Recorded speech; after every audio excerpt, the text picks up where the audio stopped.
Hi, hello, and welcome to another episode of my podcast.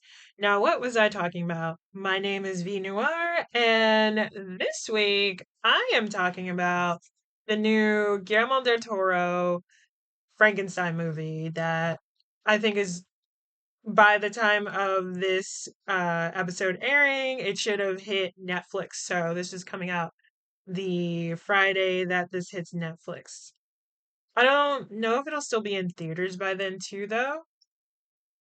Definitely catch it in theaters if you can, because that was a really nice theater going experience. Although I didn't realize that this film was over 2 hours long. I went into the theater. It was a matinee at like 3:45 p.m.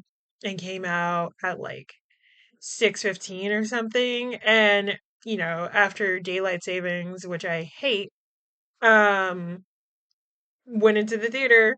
It's bright and shiny. I leave and it's nighttime, and I'm like, I felt like that Mr. Krabs meme. I was just so confused and disoriented, and I was like, I still wanted to do really quick grocery shopping and stuff, and now I feel off. It feels like it's 8 p.m. right now. Like, fuck this. I don't like this.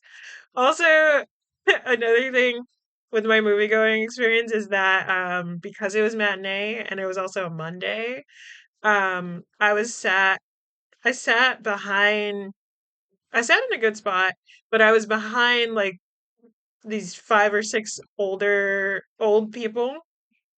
And during the movie at some point one of them started to like kind of fiddle with a wrapper and try to open something.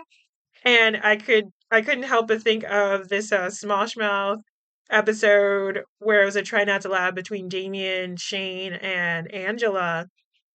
And Damien, here there's like a rapper sound, and Damien's just like, "Hey, is there like a old person that's been trying to unwrap this candy for the last 10 minutes at the movie theater?" Because that was happening to me. I was like trying not to burst out laughing, but then this kind of reminded me of like what I think of as like theater going etiquette, because like people hate the trailers in the beginning because like they're long and everything. But for me, I'm like, I mean, I love watching the trailers because I'm like, oh, now I can know what's coming up, because I use YouTube Premium, and I only use YouTube Premium because I have a Roku. And so I use it on that. Otherwise, if I didn't have a Roku, I would just use like ad blocker if I only watch YouTube on my laptop. But like YouTube has movies on there and stuff, so there's like a bunch of different reasons that I use it through Roku. But either way, so I don't really see movie trailers like that. Um except as like an ad on Instagram, or through a movie going experience. And so for me, yeah, I'm like, I like seeing trailers, but not only that, I think of trailers just like I think of ads. It's like this is a way for you to get situated, get all your snacks ready to go. This is a time to open up everything, either that you bought at the concessions or that you snuck in, because like if you're in San Francisco, there's the Metreon on 4th and Mission, and below it is a food court. And when I worked there, sure, there was a rule of like all theaters essentially have a rule of not bringing outside food in, because you got to support the theater, because that's the thing that's keeping the place open. It's not really the movie itself. Like I think like theaters get some of that, but not really. It's really concessions, which is why concessions are so expensive. But that location specifically, we were okay with people bringing outside food in because there's literally a food court here. Like, why would we look at you when the box office used to be open? Look at you buy boba tea right across from us and then be like, oh, you can't bring this boba tea up. Like, that's just dumb, So, like, literally going to the super duper and like getting a burger and like fries and everything and like bringing that up It's like take that shit out of the bag during the trailers. Don't be doing all of that when the movie is like up and going and like, you're it's quiet as shit in here. Like, come on. Do that during the trailers. Silence your phone during the trailers. I mean, you literally get an advent about turning your phones on silent before the movie starts. So that's what I think of trailers. And I've come around to accepting ads as well, through Tubi, because with ads, I realized like, oh, ads are literally a way for you to take a break from your viewing experience. And it's like, duh. But I feel like growing up, ads felt so like it felt like there was too many ads, and also it would happen while the show was like really getting into something. So it was just like in the middle of an action, and it's like I was literally like something's literally going on, and now there's an ad. Like I fucking hate you. Um, but yeah, and I'm like, now with Tubi, I'm like, okay, actually, I needed an ad right there because that was very traumatic and I need to process. And also, I've been sitting in this crazy position this whole time. I need to actually get up and actually, I need to take a piss or I need to go grab a snack or something. I'm like, oh, actually, ads are ads are pretty good as like a quick little break in between because I'll be so engrossed in something that I'll forget to do anything. So I think of it now, I think of ads as a really good way to, stop myself from doing the viewing experience. At least they're put in a way, in a place that makes sense. It's just like, it's not in the middle of the action. I'm not about to be like, why is this happening? It's giving me a way to, like come out of the thing, get a snack, go to the bathroom, all this stuff, get up quickly and get back to it. But yeah, so this week I'm talking about Frankenstein. I got to see it on Monday because I don't like I love Guillermo del Toro. I hate that this is like Netflix exclusive, but I am glad that he was able to get such a long theater run for this. Like it sucks that something like The Glass Onion or what was the other name of the other movie? Or Knives Out, which I'm realizing wasn't originally a Netflix movie, but his follow up to that, Ryan Johnson's follow up to that, The Glass Onion was a Netflix movie. And I remember that only getting like a week release before it was on Netflix. And that really fucking sucked. Especially now with more streaming platforms becoming getting into distributing. There we go. I'm like, why am I saying this word weird? Getting into distributing their own like movies and stuff and bidding on movies. Like Mubi is a really good example of this. Like they did the Substance recently. That was a good one. That had a very long like theatrical release before it was even on the streaming platform or anything with like A24. They have an exclusivity like contract with HBO Max. So whenever their theater run is over, I think even after the theater run is over, you still have like months until it actually gets on the streaming platform, which is really nice.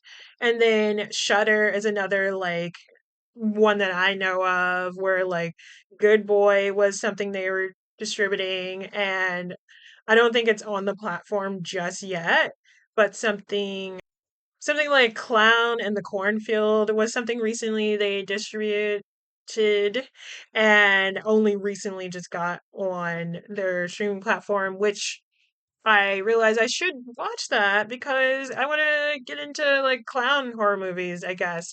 I'm like, I see Terrifier all the time. Haven't watched any of those. I mean, I just don't, like, I don't care, I guess. I don't find clowns scary. And it's an interesting genre because I'm like, it's clown as monster and killer rather than like a person dressed up as a clown. Like the clown is its own creature, which is interesting, I guess. But I'm like, they aren't, they're not scary to me. I mean, that was some creepy shit a few years back, maybe a decade back, when all those clowns were just like in places and nobody had any explanation for that. But also that kind of reminds me of like flash mobs. Like, why were we really obsessed with doing flash mobs in like 2010, 2012, or whatever? I'm like, what happened to flash mobs? I'm like, what happened to the whimsy in our country, I guess? And I'm like, yeah, no, never mind. Our, yeah, everything has gone to shit. I'm like, we don't even whimsy anymore, bro. Like, what happened to the flash mobs? But anyway, I mean, I already came up with the title of this episode before even recording it because usually I record an epi and then after I'm done, I come up with a title. But I was like digesting Frankenstein as a movie and everything like that. And I was like, it feels like it's missing something. And the first movie that popped up for me was Nosferatu, the 2024 Robert Eggers version. And I was like, okay, so why is that coming up for me? And I was thinking about how Ellen, played by Lily Rose Depp, which did so phenomenally. She did a phenomenal job with like the body contortion and everything like that. Like she was acting. Same with Jacob Elordi in Frankenstein as the creature. He was acting amazing, and I'm like, I need to see him play more. I need to see him do more character roles and play like creatures and things like that, similar to how Doug Jones does, like literally only really plays creatures. Like he was the creature in Shape of Water, he was the Pan's Labyrinth creature. Like he is just like a tall, skinny guy that has just these crazy uh proportions. And so like people hire him to play these like entities essentially, and I think that's really funny. But but yeah, so thinking about Ellen's relationship with Nosferatu, and that sort of back and forth, which I'll get more into that because Nosferatu is not like Frankenstein is not Nosferatu, and it's not giving the same kind of relationship. But I think I did want more of a back and forth with the creature in Frankenstein and Elizabeth, because sure, yeah, she fell for him or whatever, but it's like we only really get this really tiny, tiny interaction between them. And then later on, the creature is looking for he's looking for Frankenstein and is just like, I want a companion, and runs into her, and she's just like, I love you or whatever. And I'm like, I needed more of a back and forth. But let me rewind. Let me not get too far into that. And first go over like at least the synopsis of we'll start with Frankenstein first.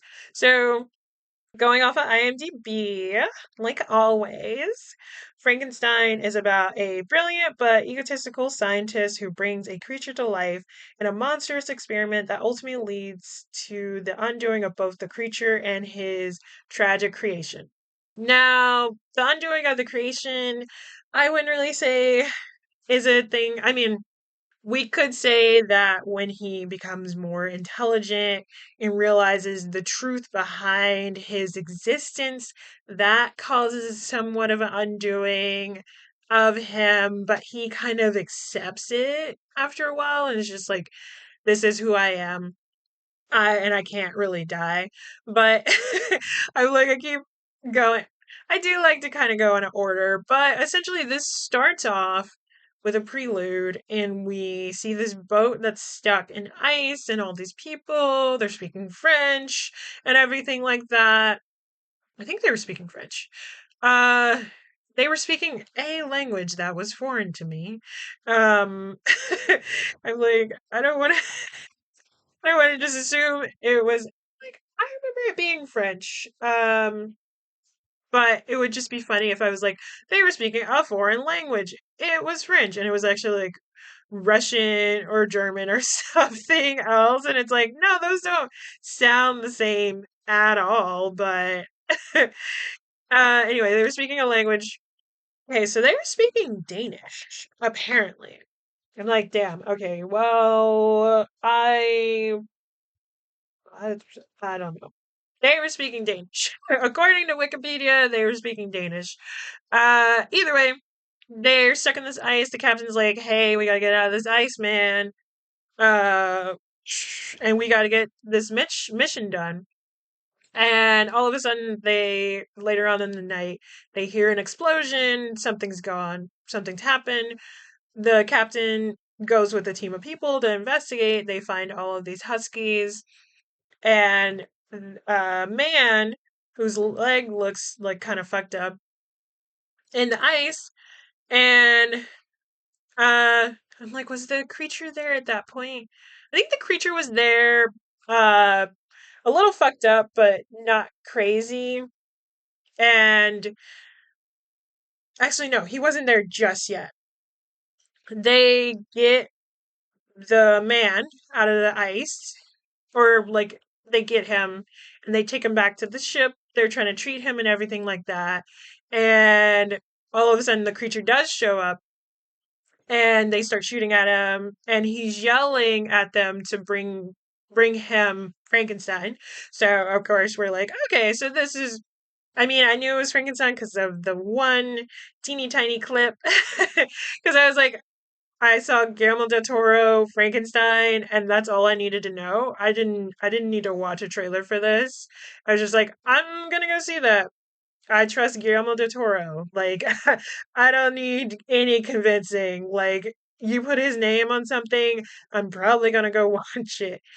Not everything, but if it interests me, because I'm like, well, he did Hellboy, but I didn't know who he was when that happened. And I'm like, have I told this story before? I remember there were two different Hellboy movies. I don't remember which Hellboy movie it was, but he did one of them and not both of them. Either way, I wasn't interested in Hellboy in any way. My older brother was at the time, and I didn't want to go see that with my family. So I looked at the newspaper when you would look at newspapers and see what was showing at the local cinema. And I just saw as a movie. Mind you, I'm like 11 years old. My younger brother there is 7. And my older brother is 14 at the time. So we're out as a family. I knew about the MPAA ratings of stuff. I was like, okay, yeah, so Saw is playing at this time. I want to go see Saw. I look at the up at the marquee. I see Saw. I also see that it's not rated at all. So I'm like, okay, that must be safe for kids, right? That must be safe for children, right? And then my younger brother was like, yeah, I want to go see Saw too. He didn't know what that was. I didn't know what that was. I didn't read the description. I might have read the description and thought it was sounded interesting, but I still was just like, my younger brother was very like, he would kind of follow what I would do a bit. So he just was like, whatever you want to do, I want to do. So then we just ended up seeing Saw instead of Hellboy because I didn't want to see Hellboy and it was 2 against 1. So that's like the only Guillermo del Toro movie I potentially didn't watch because I didn't want to see Hellboy. I still haven't seen Hellboy, actually. I might revisit it now, but either way. So Frankenstein is in the ship. The creature, he's only referred to as the creature here. He's not referred to as Frankenstein's monster. He's only ever called the creature in this movie. I almost thought at some point he would be given a name by a character, but that didn't happen, and I was a little sad. A little sad. But so he yells in this like sort of monstery sounding voice to be given uh Victor, because he doesn't call him Frankenstein either. He calls him Victor, which is his first name. And or I think he yells Victor. Either way, he yells for him to be given the man that they just put on his ship. Now, me thinking they don't understand English, I'm just like, okay, there's a language barrier here, they just don't know. But later on, the captain talks to Victor in English, so I was just like, wait, so you can understand him this whole time? And y'all shot at him, and he didn't go down? And y'all are gonna keep the man that he's asking for on your ship? I'm like, y'all better than me. I would have given him up. Because what do you mean you only wanted this man? And otherwise, all of my men wouldn't have gotten hurt or whatever. Like, I'm, yeah, like whatever you want, you got it. Because I don't know what's what's going on with you, but you can't die apparently. I was like, y'all are better than me, I guess. Because that was my first thought. I would just be giving him over. So I'm like, I don't know what you are, but if this is all you want and that means you're gonna leave, here you go. But so he ends up killing like a few of his men, and one of the guys has an idea to shoot around the ice that the creature is standing on, and they do that, and he sinks below the water. And while that's happening, Victor decides to tell his story. And we are taken on a tale of essentially abuse, PTSD, and mourning and whatnot, because we get the story of his adolescence. And I was just like, oh wow. So it all, like, he literally starts it with, like, so yeah, so it all started basically when I was born as a child. And I was just like, oh God, here we go. Oscar Isaac is doing a phenomenal job because I hated this man through most of this, because I'm like, at first I like, sympathize with him because he had his dad who just didn't give a fuck about him, only really cared about his younger sibling once the younger brother was born, because I guess because um Victor didn't look like his dad. He didn't have the blonde and blue eyes. He looked more like his mom. Some like some weird like didn't inherit his genes, so I think less of you or whatever type shit. His dad was a surgeon too, and this is how Victor gets his knowledge on like all of that, like science and everything. And so the his mom goes into labor, and he's so very, oh, this is why I was thinking French, because Victor was speaking French, and I just couldn't remember what other language was spoken in this movie. I just was remembering French, but not who specifically. I was just like, all of them spoke French, and I'm like, no, I don't understand Danish, but I understand when it is being spoken, and I'm like, there's no way I confused Danish and French. I just forgot that Danish was spoken at some point in this movie, because it's only really spoken briefly in the very beginning, and then they continue to speak in English. Um, Same with the French. Like the French, I think I remembered the French because it felt so much like his way of connecting and being close to his mom, and that's why I really remembered it. And so because his dad is so absent from his life, he has a much closer relationship to his mom. But then when his mom goes into labor, the dad decides to. The dad is the one overseeing the birth, and doesn't save the mom, quote unquote. So, Victor, of course, is just like, so you failed, basically. And the dad doesn't want to admit that to this. Also, the way she was buried was kind of gorgeous, because it was just like not a sarcophagus, but just like this coffin that was basically her body. And Victor put her face over her face. Like the costuming and everything in this movie was really gorgeous. And I'm like, yeah, of course it was, because Guillermo del Toro was behind this shit. I mean, look at Crimson Peak. That movie was gorgeous. Gorgeous, gorgeous, gorgeous. And I feel like it doesn't get talked about as much as other stuff he's done. But I digress.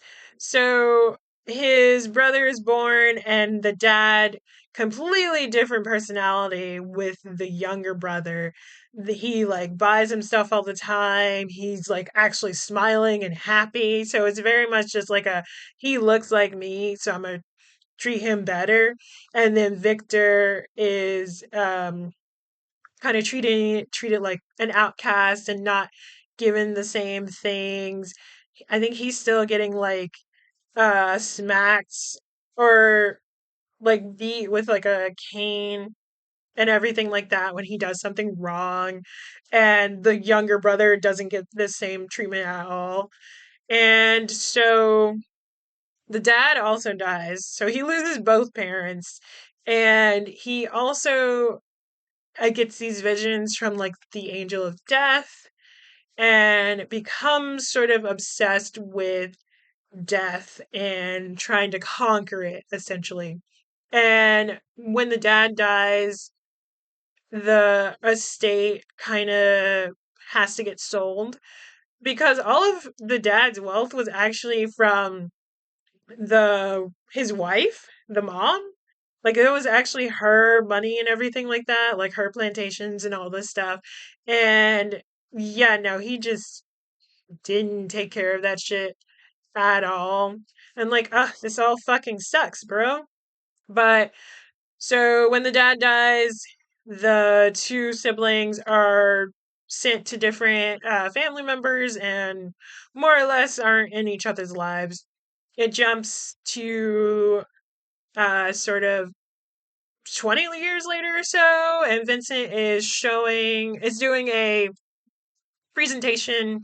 I feel like whenever I see period pieces that are set in this kind of time period, it's like this is kind of how science labs are done and things like that. Like you would see like a cadaver, and it'll be in this room that's kind of like an auditorium space, and someone's doing a presentation, and he's kind of showing off how to reanimate a corpse. And the judges of course are just like, we don't want your circus tricks, like this is nothing. And he's like, it's not a circus trick, and throws an apple at this like half man essentially. And the arm catches it, and that, feels very like he was able to have motor skills without being controlled and everything like that. And there's a man in the audience who, is impacted by this. Like, they highlight him so it's like, okay, he's going to be important. It turns out that he is the uncle of, uh, I'm like, wait. Turns out that he is an uncle, and his niece is getting married, and his niece is getting married to Victor's younger brother. And it's like, oh, whoa, that's crazy. And so he kind of invites himself over to Victor's house and tries to give him an invitation and tells him to come over to his house because he is very interested in the research that Victor is doing. And he kind of saw through his presentation because he had pulled out one of the rods that was causing a current to go through the body in order to like end his presentation, when the guy was just like, actually no, you did that because he was about to lose juice anyway. Like, so you can't fool me. I know what's going on. I'm like, before I get too in the woods about that, so his name is Harlander, because I was like, I can't just be saying the man, the woman, all this stuff. So the uncle's name is Hollander. Her name, played by Mia Goth, is Elizabeth. It says slash Claire on IMDb. I don't know why. The younger brother's name is William. So I'm gonna try to use their names. their names in the movie while I'm talking about them, essentially. So we kind of jump to Hollander's house. He is into photography, which when this happened, I was like, wait, was photography a thing at this point? And I was like, yeah, I mean, kinda, yeah, sort of. I was like, wait, what what date are what dates are they using here? Let me check. And I'm like, now that I'm thinking about it, let me actually check. Honestly, I'll give him that. The time period does make sense. It's just that um when Hollander initially showed his photographs, they were in this thing that looked like daguerreotypes, and I'm like, well, daguerreo, I mean, yes, yeah, sure. And then later on we see him making these photographs on glass, which kind of reminded me of like doing more of a tintype situation. I mean, it's like, yes, you can make photos on glass and everything like that, and that's a specific process. But I still was just like, is this timing making sense? And it does. It does. The girls were around for a while. And I mean, thankfully, they weren't just being like, oh, he's doing daguerreotypes or whatever. It would have made sense because he was ugh, I'm again jumping around a little bit, but so essentially Harlander gets really involved with investing in Victor's process and everything like that. And so Victor was a little open to telling him how he is having a hard time getting the current to the body in order to get to reanimate the corpse essentially. And so Harlander pulls out this thing that he basically got of the lymphatic system, where people were able to like sort of peel away every single layer of the human body and take this part of the lymphatic system and put it on this like wood and like essentially create this sculpture, like this thing. I mean, it was crazy.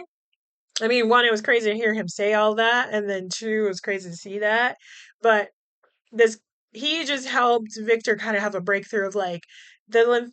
You try to get the current to the lymphatic system because that is the thing that controls the whole body, and it's connected to uh, like it's literally connected to everything. It's like our mycelium system, which is like mycelium is the whole like the fungal system that is below the earth and is how trees talk to each other and communicate and everything like that. Like it's a whole network. It's like the World Wide Web but for trees essentially. Which is kind of interesting.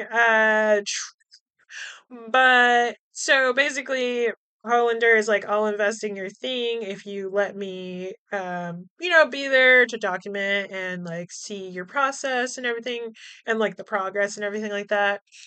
And of course, in my head, I was just like, he definitely wants something and he's definitely like, and you just need to do me that and like one favor, one random favor.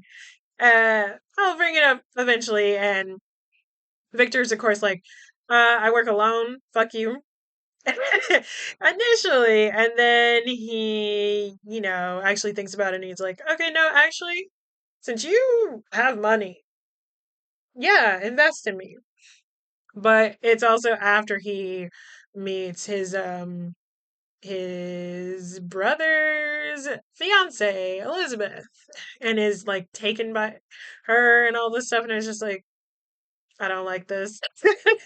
I'm like, this is sleazy. I'm like, that's your younger brother who you haven't seen in years, I'm assuming. And now you want his fiance? Like, fuck you. Like, fuck you, literally. Like, get out of here. And so we do get a montage of Harlander crafting this, well, investing and helping restore this like tower for Victor to use, and Victor coming up with all these sketches and everything like that, and finally getting around to finding bodies and essentially cadavers to use to create this creature, essentially, this person who's not a person. And this was a wild scene to see him at essentially the gallows of people about to get hanged and being like, yeah, that's a good one. Like before, like as they're alive, you know. And Hollander is, losing his patience with Victor because he's like, there's no results right now. There's a war coming up because I think he was an arms dealer or something like that. He made a lot of money. And so he was like, you'll get more specimen from this, which again, this was a wild thing for them to just roll up after this like battle ended. And he's marking off people's bodies and stuff and being like, yeah, that'll work. That'll work. And then we do get a montage. This is like, this movie isn't that like bloody or anything. Like it is at some points, but it's not like that for the whole movie. So this is a distinctly like violent and kind of gruesome scene where we see Victor in a montage, like chopping off like people's legs and like taking people apart and stuff. And I was just like, oh, this is kind of gross. But yeah, so so my whole thing about Mercury, coming back to it. So Harlander is getting impatient. Victor is basically done constructing his creature, his man. Essentially, he's making a man with blonde hair and a tan. I didn't reference Rocky Horror Picture Show at all last episode, even though, like, that it came out the day after Halloween. But still, I love that movie as like a Halloween thing. But ah, so enjoyable. Dr. Frankenfurter. But anyway, so it's finally like a stormy day, and Hollander is like, this is the favor I need from you. I need you to put my mind in the creature that you just created, because you just created a perfect person. And essentially he's dying from syphilis, which is, I'm like, I forgot. Because we've found cures for things, I forget just how awful the things that um the things that still exist essentially, but to a lesser scale because we have cures for them, just how awful they were when there wasn't a cure. Because, with like syphilis, it's like you're losing your hair, you're losing your teeth, I think there's like boils or something. And like, I don't want to gross myself out by looking up symptoms, but anyway, it's bad and then you die essentially. And so the only thing that people were using back in the day to treat it was mercury, which, like I was about to say, was how daguerreotypes were created. And so I was like, okay, for the time, it would have been interesting if they were like, oh, he's making daguerreotypes because it would have been a nod to him both using the mercury to create the images, but also using it to treat himself. But the daguerreotypes take a long time to develop and everything. Like the exposure time is like a few hours, which is why a lot of old school images from back in the day are people like expressionless and stiff, although sometimes those could just be corpses that we're looking at, because people would just photograph or like they would capture images of like their loved ones that passed away. Like that is something that would happen. But a lot of these images are people who were sitting for upwards of 6 hours in like braces and stuff. I mean, daguerreotypes are very beautiful, and because of the mercury, there's this like kind of shimmer to them, but they could only really be made in this like small format. And it is mercury, which is dangerous. Like that will also kill you. Um, which is fucked up with experimentation that was happening to like all those black men. Um, what was that in like the 70s? Now I gotta look this up too. Okay, it was called the Tuskegee Syphilis Study. I didn't realize how long the study went for. It ended in 1972, but it had been going on since 1932. Um, Penicillin as a treatment for syphilis had been a thing since the 1920s, but it was more widespread in 1945, which means from 1945 to 1972, there were black men a part of this study, quote unquote, uh, who weren't aware of penicillin as a thing to treat the sexually transmitted disease that they had, and were essentially just given mercury to see what would happen to them, even though it's like, we know it doesn't work. Literally, there's penicillin. I remember watching a movie about this, and I think in like high school or something, and there was like a whole thing of like how these men were also blacklisted from even gaining the opportunity to have access to penicillin, which was really fucked up. So like initially, essentially, these people were killed because of racism or whatever. Like 100 or so men died, and it was like a study of 400 men over that time span. Uh, I'm Yeah, so pretty fucked up. But yeah, so mercury was the thing that people would use to treat syphilis at the time, mercury salt, essentially. And so, yeah, I was like, there's definitely a connection here for that and daguerreotypes and everything like that. But like I said, there was a long exposure time for daguerreotypes, so it wouldn't have somebody would have called it out. It honestly is like an inaccurate thing for him to be doing, because there's no way for him to just take a photo and then, take an exposure and then it just is there. Like, that's not, no, you would have been sitting there for a longer time if you were trying to do daguerreotypes. And especially at the size that these were, because they look pretty big. But anyway, so obviously Victor is just like, fuck you, because you have syphilis, which affects your whole body. So you are infected, and I can't put you in my non infected creature. Why would I do that? And they kind of get into an argument, and Harlander falls into this like whole tunnel, and he dies. He dies. And it's fucked up too, because Victor doesn't really care about that. He cares about getting the lightning strike to hit his creature and, awaken him, essentially. And does not care. Like, he rushes down to Hollander, but he doesn't really check on him. I mean, he like picks him up a little bit, and like his skull comes out a little bit. I'm like, yeah, this movie is pretty gruesome at times. I'm laughing because I am horrified. And so rather than, even trying to remotely remove his body or anything like that, he's just like, oh, the thing that you said you would take from me and destroy, I actually need that to finish setting up. Haha, I'm gonna go grab that and run back upstairs. So wild.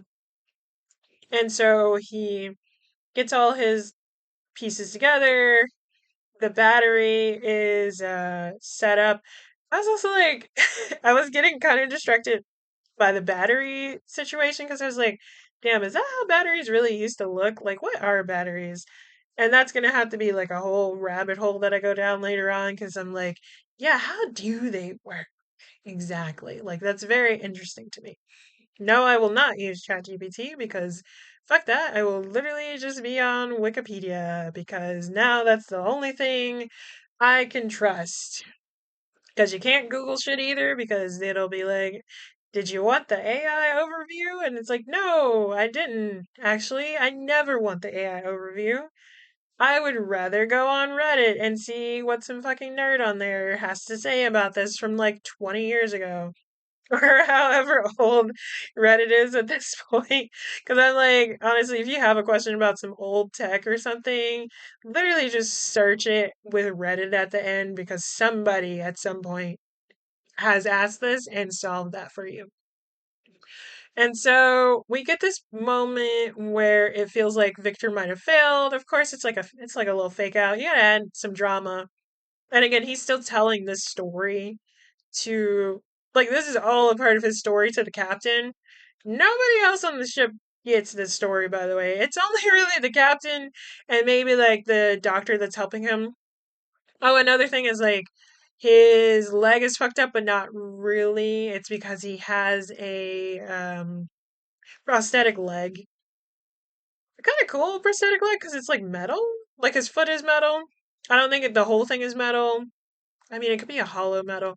But anyway, I'm like, let me not get distracted by his foot. I'm like, I don't have a foot fetish. I swear I don't. And that's me getting distracted again by something else. But I'm like, let me not dive into what would have prompted me to say that about someone because of their toes. Anyway, we gotta fake out. It seems like Victor might have failed, but no, he didn't. His creature is alive. He did it. And he's moving and everything like that.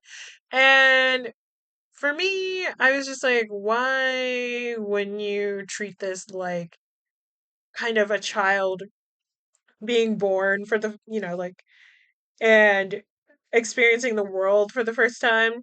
Because he tries to teach him and he only teaches him, or he's only able to get him to understand and say the word Victor, which is his name, of course. And I'm like, and this is when we're seeing like the phenomenal like character acting from Jacob Elordi because he's very much able to. Also, I was like, when I watched this, I was like, how the fuck tall is this man? Because yes, I know he's like 6 foot something, but also everybody else is just like being. They seem so small. I was also like thinking about when Victor was like going around getting bodies and like knowing that Jacob Elordi is the final product. I'm just like, oh, so he was looking for like a tall freak. Essentially, I'm like, damn, he just called you a freak of nature because you're tall. But I think yeah, Jacob Elordi is like 6'5", I think, which is tall as shit. And like I feel like in I mean I didn't watch too much of Euphoria, but they probably were using like angles and like apple boxes and just like other stuff to make him not feel as tall. Uh because I know everybody else was probably like pretty short. All my babies are like on my bed being cute. They're like, when are you going to sleep? I don't know, you guys, whenever I'm done with this. But so yeah, it's like we get some really great like body and character acting from Jacob Elordi and his like movement and stuff. And I'm just like, oh wow, he's really selling this like fish out of water. I've just been born sort of like vibe and everything like that. And we kind of get like a face reveal finally and like all this stuff. And it's like I could see the prosthetics and like special effects makeup on him were phenomenal. I feel like I keep saying that word this episode, but like they were really great. And I think another like good thing is that yes, I could see that Jacob Elordi was there below all the prosthetic, but I think they did such a good job with the prosthetic that it's like he felt like his own like thing. It wasn't just like Jacob with like a little bit of makeup on him. Like, no, they did like the scarring and everything really well too, which was nice. And so at a time, Victor is like excited. He's like, wow, it worked. I defeated death or whatever. I was able to bring something to life. He was able to create life. And now let's see if this creature has intelligence. And so this is when we get Victor essentially becoming his dad and being disappointed with his creation because to Victor, the creature wasn't intelligent. He wasn't learning as fast as Victor wanted him to and not behaving in a way that Victor wanted him to. And so he was thinking that his creature was a failure. And so it kind of switches off to William and Elizabeth, who Elizabeth is just like, "Hey, have you gotten anything from my uncle?" Again, they're like talking, they're British, and I'm not good at British accents, so I'm not gonna do that. Elizabeth is just like, "Hey, did you get any word from my uncle?" And William's just like, "No, haven't seen anything." But he got in a letter from like a royal court or something wanting to hear from Victor and like his experiment and everything like that and actually like talk to him. So, I mean, we don't know that that's the letter when we see it, but he later on tells Victor in person that that's what it is. And so they decide to go visit Victor and the uncle at the tower to see, check in, see how they're doing, see what's going on. And they get there and Victor has the creature like tied up. He always keeps him tied up because the creature is, again, he's like a toddler. He wants to touch and see things that are actually very dangerous. So, like, Victor always shaved his hair off for some reason. Don't know why, but he would always shave his hair bald. And so the creature at some point was like, "Oh, what's this shiny thing?" The razor that Victor would use. And he had grabbed it and he had made a fist while grabbing the razor and like cut into his hand. And he was bleeding. And this is like Victor's first like seeing of the creature healing really fast. But I mean, again, this is like really dangerous. So he decides to, keep him chained away and so he won't like harm himself. He's thinking this is for his own good, essentially. And I'm like, this is still really harsh because, like, he doesn't know anything, literally. But so, yeah, so William and Elizabeth show up. They're wondering what's going on. Elizabeth hears something from the basement. And while William and Victor go off to some other part of the tower, she goes exploring whatever the hell that sound was in the basement. Victor decides to tell William that yes, he succeeded in his experiment, but the creature is dangerous and attacked Harlander and killed him. And I'm like, okay, so we get the first iteration of him blaming his creature and not himself on violence. I'm like, okay, fuck you again. And like literally we're following the first half is us following an unlikable character. I'm like, yeah, I empathize with you at first, but you aren't really a great person. You probably needed to go to therapy, honestly. But why would you, as an egotistical man, ever listen to anyone else? Ever. Especially if you thought you were above them. Like, oh my God, God forbid. But yeah, so while they're talking about that, Elizabeth goes down and meets the creature for the first time. And we get this interaction of her being soft and patient with the creature, which is something that the creature had never experienced at all from Victor, at least, because at this point he's only known Victor and now he's met Elizabeth. And he also gets to learn her name And she doesn't realize, she's like, what's going on in the basement? Who is that down there? Is that a patient? Why is he chained up? What happened? And then, he explains to her, like, oh no, this is my creation. And then both her and William get to meet him at the same time. And William is like stunned because he's like, whoa, because again, Jacob Elordi is 6'5", and these people are short. So yeah, he's like towering over everybody. But again, it's just like he doesn't know anything. And at least from William's perspective, he thinks that the creature is also violent, so he's trying to, protect Elizabeth. And it's like, no, the creature literally hasn't done any harm. He's harmed himself on accident, but no harm whatsoever. Anybody else?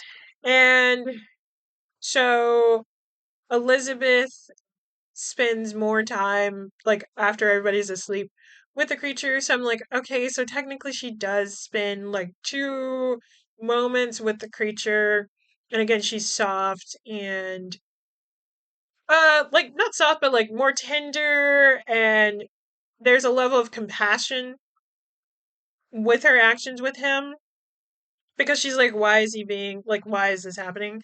Even though she understands at this point, like, okay, this is a person that was created and formed from these different parts of these men, but still, like, there's a attraction for her, right? In some level, we don't really fully know, but at this point as well, Victor had already kind of like talked to her and was trying to talk to her about like his attraction to her and stuff. And he's just like, like, why are you here? Because she does visit him at some point, like before he moves everything to the tower. Before the tower's done, she does visit him, and she's like, oh well, the butterfly missed you. And he's like, don't lie to me. Like, you do feel something here too. Like, you wouldn't be here if you didn't. And she's like, you know what? I'm an adult. I'm getting married. I shouldn't be doing this. And so, of course, Victor, being a jealous piece of shit, was like, you don't want me, but you want that down there? Like, seriously? Like, seriously? And basically, makes a rash decision to just burn everything to the ground. But he's nice enough to let Elizabeth and William head back first. But Elizabeth is just like, I think something bad's gonna happen. We need to turn back around. Like, we need to turn back. And then they come back to the tower on fire and everything like that. But right before that, because Victor is pouring all this gasoline everywhere, and before he lights it, he goes to the creature one more time and he's like, let me know you have some level of intelligence. Like, say anything other than my name, Victor. Say anything, anything at all. And he doesn't. He just says Victor. Victor's walking away, and then all of a sudden he says Elizabeth. And this makes him snap, and he's like, okay, you gotta die. And I'm like, this piece of shit. I hate him. Really can't stand him. And it's actually kind of funny because in my narrative class, my narrative filmmaking class, we were kind of going over alliance and allegiance. Or was it? Oh, no, sorry. It's alignment and allegiance. Is it alignment? It was alignment and allegiance. So basically, alignment is this sort of like, essentially, it's what's happening in this movie. We are following around a character. We don't necessarily like him, but he's the only character we have been given this time and space with to kind of understand him and everything like that. Whereas allegiance is essentially like you are following this character because of your own moral compass, and you kind of empathize with this character more. And so that's essentially that's what's happening with this movie. It's like, sure, we are in alignment with Victor, but he's not a great person. We gain an allegiance to the creature because we're seeing how Victor treats him and how the world eventually treats him. And we, at the second part and the second half of the movie, we get the creature's perspective on everything and we understand what kind of person the creature kind of becomes through all of his like trials and everything. And so we gain an allegiance with the creature because we empathize with him. And yeah. So literally going back to Victor's perspective of part one, we see him essentially get upset that the creature says Elizabeth's name, and it's like, wow, okay, jealous much. And yeah, so he decides to set everything on fire. And then as he's leaving the tower, he, for a split second, he's like, actually, maybe I shouldn't do that, and maybe I should save my creation because actually, I did that shit. Like, I actually conquered death and everything. So he opens up the doors, but then there's a blast of fire that blows him back, and his leg gets twisted off. And this is how he ends up getting a prosthetic leg later on. And at that point, too, William and Elizabeth show up, and yeah, it's like too late, so they just assume that the creature is gone, and everything else is gone. And at this point, we switch back to Victor in the boat. The creature is back. He gets out of the ice, of course, and he gets on the boat and he's like, oh, so you're telling stories, eh?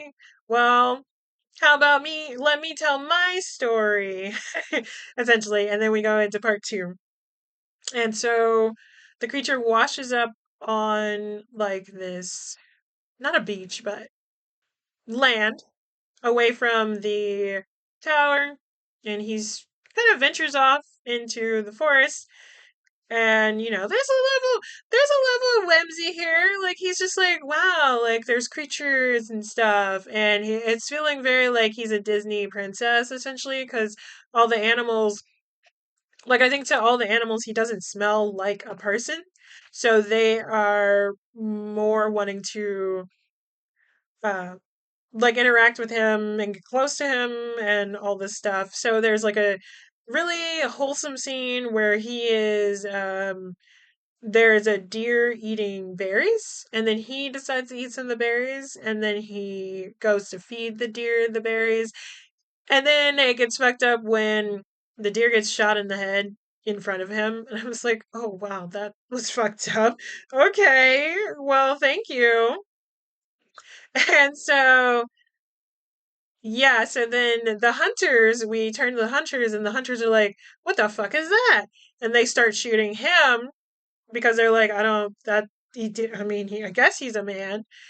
And I'm also, like, at this point, I'm also thinking about, like, how it's just become so common for essentially ugly and scarred people are portrayed as the villain or the monster and stuff, and I'm like, I kind of I'm definitely over that as a trope, but I'm also just really tired of that because in real life there are people who have scars, who are disfigured in different ways, but they're not evil.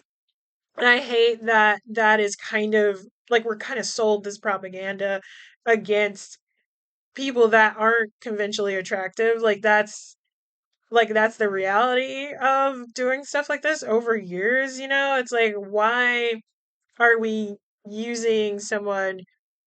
Why, like, first off, why are we hiring an actor and then putting scars on their face and then having them play the villain or the villain's, like, henchman or something like that? And it's like, okay, so now people are going to associate people who are scarred and disfigured as inherently bad, like that's like that's so weird. I'm like, more than likely someone conventionally attractive is a bad person.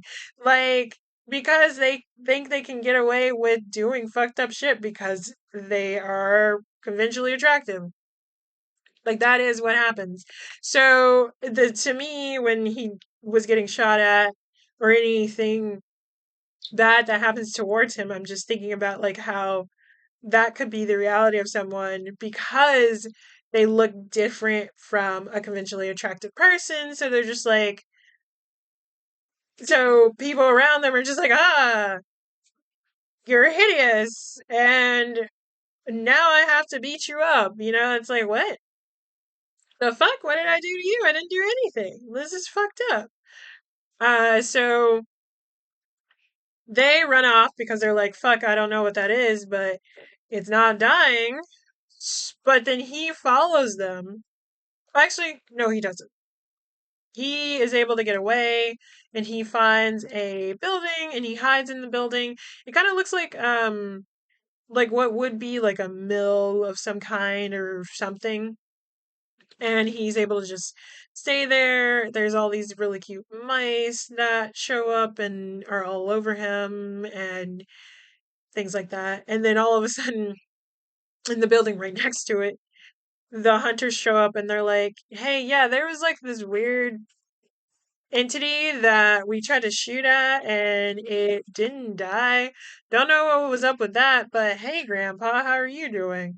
And so it's like the home of their grandpa who, or dad, the home of their dad, who I'm calling her grandpa because I forgot there's like a little girl there, and it's grandpa to her, who is, ooh, made a weird sound in my mouth. Who's just there, yeah. So the old, the older man is blind, and so they kind of come to visit him, try to take care of him, but they are trying to also get him to move away from this area because he's a little bit more isolated. Um, but we do get this like really cute, like wholesome uh montage that happens where like the grandpa is teaching the little girl letters and how to read, but at the same time, as he's showing her different letters, he flips it around, and on the other side is blank. So she lies and says the letter is still there when the creature is actually able to see the letter at the same time. So through this experience, he's able to learn how to read. And then when that family, the rest of the family, so the hunters, the mom, the young girl, they leave the dad for a time, and it's just the old blind man who is left alone. The creature comes out and introduces himself, and the blind man is like, "Oh, are you okay? Are you foreign?" Because he's not able to like fully like say words just yet.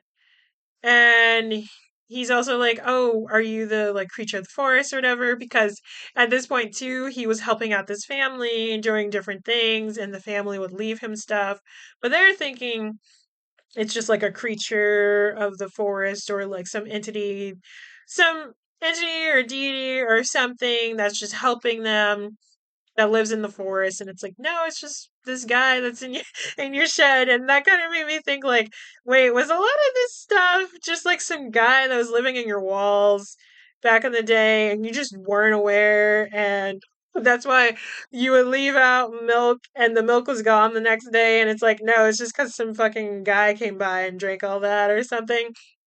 And like that's like the like not pessimistic but like just I don't know. I like the whimsy of believing that, you know, there's something else out there that could be helping us rather than you know, just being like, no, it's just some dude. You know, like I'm like that's not fun. I like the whimsy and fun of thinking that there's like something out there like a fairy or fae folk or um gnomes or something. I'm like for some reason I'm thinking very much of like Celtic entities, but I was like, yeah, I mean, I know not all of them are good, so there's that, or like a lot of fae folk are also tricksters and stuff. But anyway, so the old man helps him with reading, and we get this another montage. I mean, I'm saying montage, and I'm like, really, the history of montage, because I'm thinking of how I thought of montages before, which was just like that what was it? American Team America puppet musical from like early 2000s, and the literal song about montages. Like, I whenever I say montage, I think of that song and that like sequence. But yeah, it's like a montage is literally just like a sequence of imagery to sort of show the passage of time and everything like that. It's not really supposed to be super like overly dramatic. There doesn't really have to have music behind it. It really could just be scenes. I want to say it started as like a Russian film movement back in the day, which is really interesting. Okay, so basically how I explained it, oh, that was weird. How I explained it is like more the American uh thought behind montage to show the passage of time, but the Russian idea of it was definitely a little different. Like, it was definitely more intellectual, and like it gets kind of in the woods a bit, but essentially the Russian school of thought was more about editing. So essentially putting things in sequence is a montage, if I understand that correctly. And so the way Americans use montage was, or how the word is used, is more about showing the passage of time, essentially. But why does, oh, I was like, why did I just start trying to get into film studies? And because we were also going over this in my narrative class. Um, as well. Like, we went over a lot of concepts, actually, now that I think about it. And yeah, so again, because it's like this is a sequence of events, but we are seeing kind of the passage of time, but it's not done in a way to sort of romanticize or like not make fun of, but like make this be like a more fun thing. It's like, no, we're just seeing these things happen in sequence. There is, I guess you could say, it's like elliptical editing as well, because that is also something that's also a technique that would be utilized to show the passage of time. So I guess you could say elliptical editing and montage in the Russian sense are connected. Um, but I'm like, okay, let me get away from film theory. I'm like, I'm becoming a nerd. No, I'm joking. But I'm like, gosh, like, to enjoy cinema and then not get into the concepts around cinema. Like, I'm thinking of like the film bros or whatever, and it's like, okay, yeah, love that. You've only watched one kind of movie. Good for you. Um, I don't even know, who am I talking about when I say that. I don't know. I don't know. I'm just saying words. But yeah, so it's like we do get these like really wholesome moments with him and essentially his first true teacher, because Victor was a piece of shit. And so it sucks, but we do get this moment where the creature goes out, and I'm trying to remember. I think it's either he's talking to the old man, and the old man's like, maybe you need to go and search and find out where you came from. Like, maybe it's time for you to go on that journey. And yeah, I think that is what he says to him.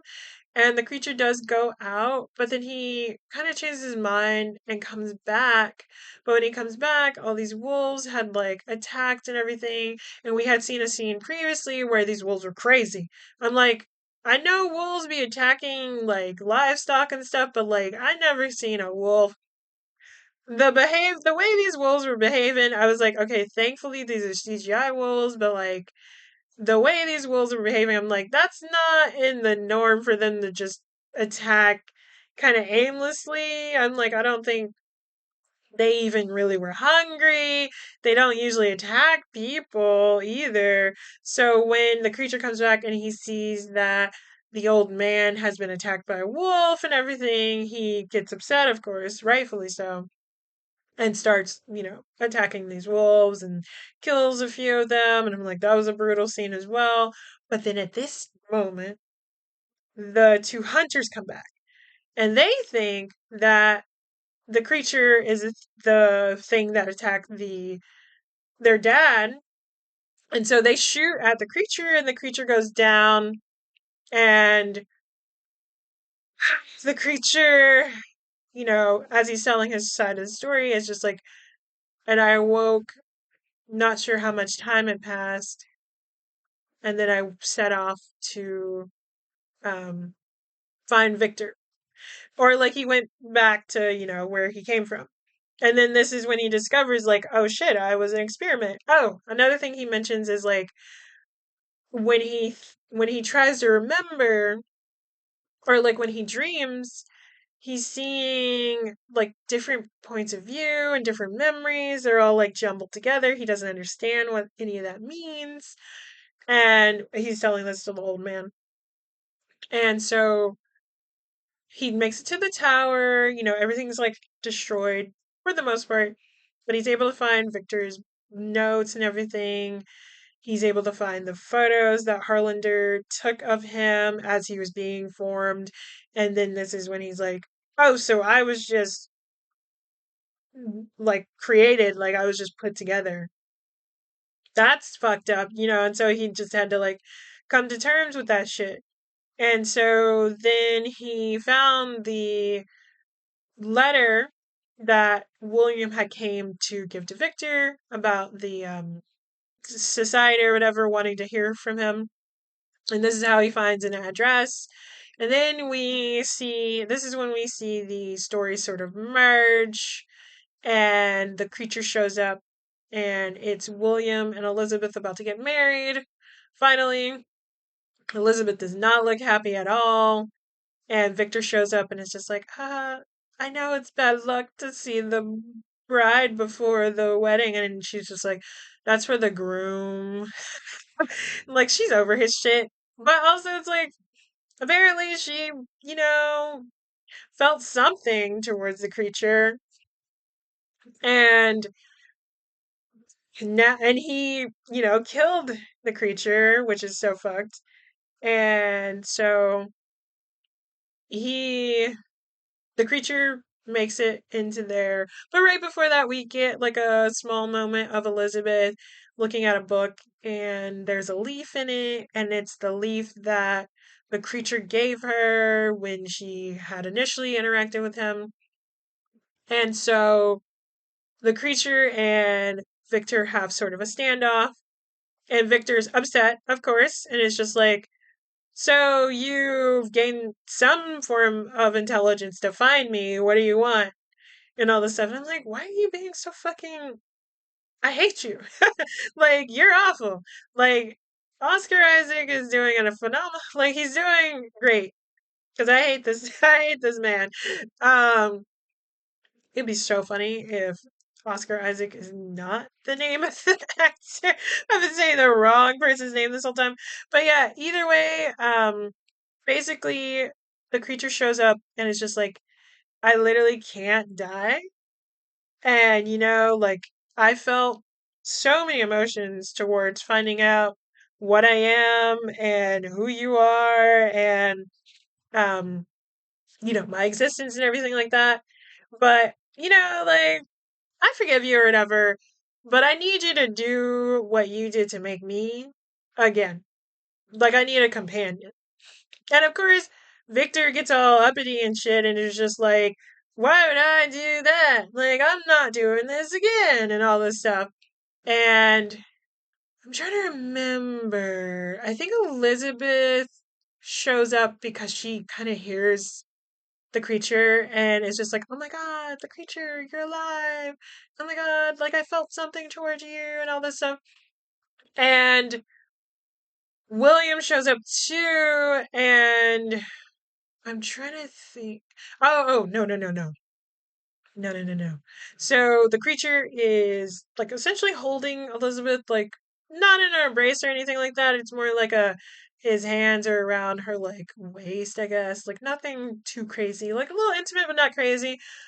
Victor is upset and decides to pull out his gun because this is people's first instinct apparently is to pull out a gun and shoot at the creature. And so Victor shoots at the creature, but Elizabeth is like, no, and actually shields the creature from the bullet, but she ends up getting shot. William shows up and is like, what happened? And then Victor again blames the creature for what he did wrong. And it's like, the creature, he attacked her, da da, and all this stuff. And then all these other men show up and I don't remember if they have weapons or not, but then William kind of gets thrown and he essentially he's dying. He's dying. But he only gets thrown because of fucking Victor escalating the situation and now the creature is upset and all these people are trying to stop him and he's just trying to escape with Elizabeth essentially because he's like, "Oh, you would be perfect for my companion." And like she was actually like really into that as a concept, honestly. Um and so yeah, so William dies. Elizabeth is basically dying because she got shot. And Victor, and literally, it's all Victor's fault. It's literally all Victor's fault. The creature runs off with Elizabeth and takes her to like this cave, I'm assuming he was staying in or something. And Elizabeth confesses to him she how she feels towards him and how she's always kind of felt out of place, but in his eyes, she felt at home. And then she passes away. Victor shows up and he's like, I'm want to kill you or whatever, like, da da da, like some weird animosity towards his creation. And then all of a sudden, the creature is like, no, I'm gonna find you and I'm gonna kill you, essentially. And so there's kind of this chase that happens between both of them, and that's how we get the prelude in the beginning. And then we end the movie with like the creature accepting Victor for who he is and Victor passing away and the creature helping the ship out of the ice and the captain rather than deciding to forge on and finish his mission tells everyone that they're going to go home and it ends there. And so for me when I'm saying like Frankenstein is not Nosferatu, even though we do get this like back and forth between Ellen and Count Orlok and stuff, their relationship isn't actually romantic at all. Like that isn't like sure, I feel like all the monster fucker girlies were kind of selling it as romantic, but it's like, I mean, if anything, it's a toxic romance. Like he was someone that was grooming her through like a an astral plane, essentially, since she was very young. And sure, there's this like longing for someone who has like pined and yearned you over years and has come to you to be with you, like traveling through sea and time to be with her. Like, sure, I get that. I'm like, phenomenal, but she didn't want that. sure there was a level of attraction for her, but it's like it's because she's had to deal with these visions and things. Like he was grooming her to be his mate, to be with him. And like Willem Dafoe's character was saying, like in another life, in another time, she could have been a shaman or someone who used the things that were coming to her and like channeled it to something else. And, in the end, she sacrificed her life to save everyone else because she was going to be the only thing. She was the only thing that Count Orlok wanted. And so she was the only thing that could have stopped him completely and made him, be off guard and causing him to end up dying without even like going through like a battle or anything like that. He was just off guard and perished in the sun.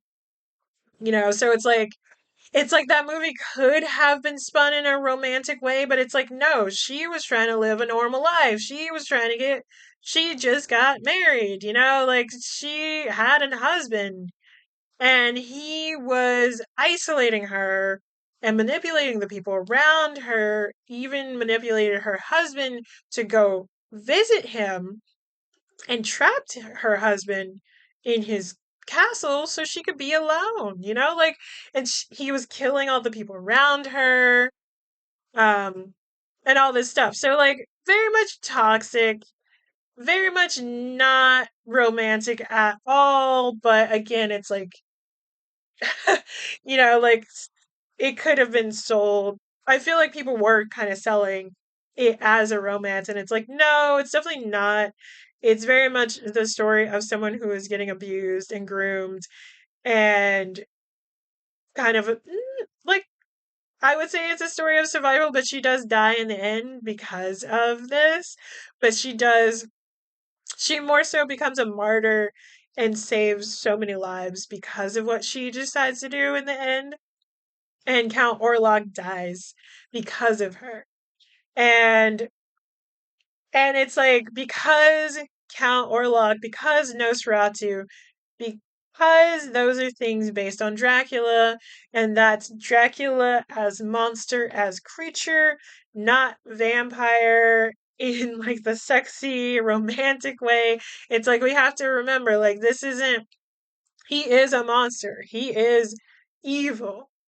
He is taking advantage of her. He's trying to take advantage of her. He's isolating her.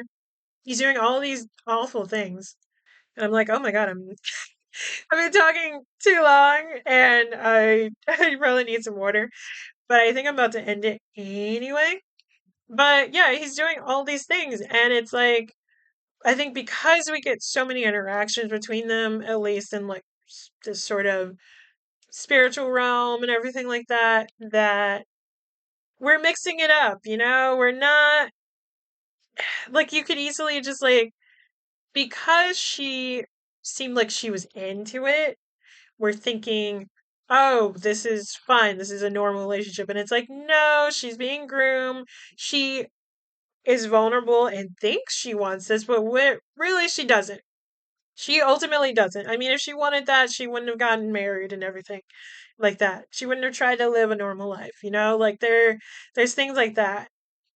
And so for me with Frankenstein, we do get that sort of the creature and the woman in this relationship, and then the brother of her fiance wanting her too, but she doesn't want either of them really. And then the entity that she is attracted to and wants is actually like a creature and is considered a monster. But for me, I wish there was more interactions between the two to really sell that is what was going on. Like, I just wanted more. And I also think because I was also thinking of The Shape of Water and how at the end of that, the woman and the creature end up together. I was thinking that, even though this is Frankenstein, that the creature would end up with the woman in the end and he doesn't get that happy ending. And I'm also like remembering like Frankenstein is not about the creature ending up happily. It is really just about the creature and its maker and the relationship between those two. And so we really, truly were only going to ever focus on Victor and the creature and not really get anything else. I have a head canon where the creature eventually is able to rework and remake the tower and everything and is able to bring Elizabeth back to life. I'm like, I have that head canon because at least she actually wanted him. So it wouldn't even be like he creates someone against their will to be his companion. This would be someone who wanted to be his companion who didn't get the chance to be his companion.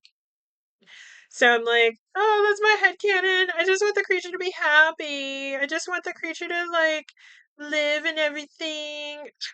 I mean, I definitely I feel like I was like, damn, I was gonna say us, not us. I am not a monster fucker girly, but I'd be reading. I don't be reading too. I'm like, I dibble dabble.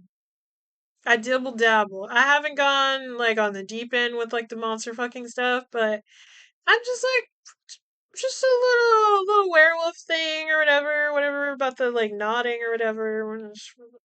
I don't know. I'm just reading it. Just like okay, let's see, let's see what other like why is this popular? I feel like I haven't talked that much about the smut and manga. Don't really read too much manga that much anymore or webcomic. I read tons of webcomics, but mostly isekais or like villainous ones. But I also read a lot of 18 plus webcomics that can be uncensored. Ooh. But I'm like, oh, I haven't really dived too much into that. Why did I bring that up? Oh, but I was gonna say like us Monster Hunter girlies are winning. We had Nosferatu, now we got Frankenstein, but it's like in this Frankenstein is definitely more of a romantic entity. He is genuinely wanting to be with this woman, and the woman wants to be with him, and like there's not the same like grooming aspects or isolation that was happening to Ellen in Nosferatu. Like that isn't happening. There's not that level of any of that. Like literally Elizabeth is just like I saw you and wanted you, like like nothing crazy, but either way ultimately it was a beautiful movie. I really liked it. It made me really want to reread the original Frankenstein because I was like, damn, I really don't remember a lot of this happening, but I digress. Also, even though the wolves were CGI, I did stay to see if there was like after credits. And there was credits for wolf handlers, and I was like, so at some point there were real wolves, but in the movie there weren't. Unless the Huskies were actually wolves, which would be kind of wild. But otherwise, yeah, that was kind of my review. I don't know why I got so like da da da da about that, but I'm like, yeah, no, Jacob Elordi did such a great, fantastic job as the creature. And like, ugh, in my head canon, he's just happy with Elizabeth, and they're like I don't know. Maybe they adopt children. I don't know. I just want him to be happy. Yeah, I'm like, I really was thinking about The Shape of Water. I came into that thinking about The Shape of Water and thinking that the creature would end up happy. And then, and not that the creature isn't happy, there's at least a level of like resolve, there. He's like, my creator was um egotistical and his hubris was that. And now he's gone. Okay, cool. Now I have to continue onward to other things. And I'm like, damn, that really fucking sucks. Ooh, that really sucks. But also, I think there's that whole thing with the captain who was very stubborn, like Victor, and wanting to accomplish and do stuff, to the detriment of like everybody else around him. And then after hearing both sides of the story, he's like, actually, you know what? We're gonna head home. Like, fuck this fucking mission they were giving us. Like, this fucking crazy ass mission. We're not about to get stuck in ice another time when the creature isn't even going to be around to push us out of here. Also, that was a real ship, real interior, and he built a rig so that when, I guess, Jacob Elordi, as the creature, pushed against the ship, that actually happened. I'm like, that's fucking fantastic. Like, love you, Guillermo del Toro, and loving practical effects always. Like, hell yeah. Like, fuck yeah. Love that shit. I love practical effects. Uh, like, was there anything else specific? The costuming was amazing. Like, really, really gorgeous. Um, what else? It's kind of, yeah, it was just a long movie. And that was another thing too. I'm like, yeah, oh, that's what I was gonna say. Because when I was talking about this movie to somebody else, even before that, I was thinking of like a lot of the women as kind of props because I'm like, we really don't see Elizabeth interact with a woman in general. And the only other like women slash girls are the like the hunters, one of the hunter's wife, and then the daughter. And I'm like, they don't even really talk either. And I'm like, why does it feel like I said like so many times just now? Oh my god. Why does it feel as though Elizabeth is more of a prop in both her fiance William's life, in Victor's life, and all this stuff? And I'm like, come on, do a little bit more with Mia Goth. Like, Mia Goth is so like, oh my god, I did like is so like this generation's like a scream queen. Like she's doing oh that kind of freaked me out a little bit. There was like a sound of something falling. But I have upstairs neighbors, so we're gonna assume it was them. Yeah, and I was like, I wanted more from Mia Goth because she she does a lot of great stuff, and I just was like, there's not enough of her on screen.